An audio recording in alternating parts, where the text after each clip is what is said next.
Let's talk about an emergency fund. First of all, what is it? Well, it's basically money you put aside to cover things you hadn't planned for. Here's an example. You get into a car accident and your car needs repair. It's going to cost $5,000 and you have insurance. Now, the insurance company won't pay the full $5,000. There's this thing called a deductible. This is the amount you have to pay for before the insurance company will cover the remaining cost. Let's say your deductible is $500. So you have to pay $500 and the insurance company will cover the remaining $4,500. This is just one example. There are many other situations which we can't possibly plan for, so it's nice to have an emergency fund. It acts like a cushion to deal with these unexpected situations. So how much money should you put aside? The general rule is to keep 3 to 6 months worth of expenses in your fund.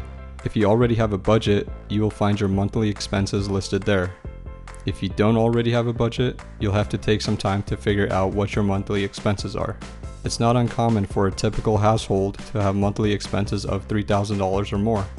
With rent, car payments, insurance, gas, and groceries, you can easily get to this amount.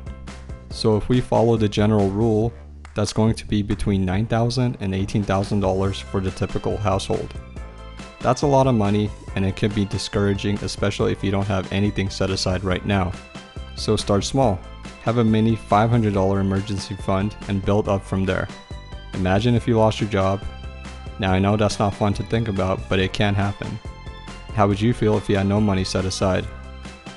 What if you had 3 months worth of expenses set aside? It's a completely different feeling, right? An emergency fund gives you peace of mind.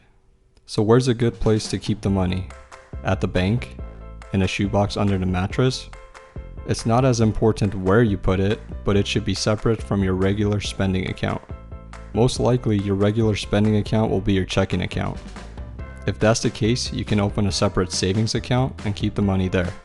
Now I know it's not exciting keeping lots of money in the bank. You might be tempted to invest the money for better returns. It's important to remember that your emergency fund is not an investment. You want to keep it separate from your investments, which may drop in value. Your number one priority with an emergency fund is to make sure it's safe and easy to access.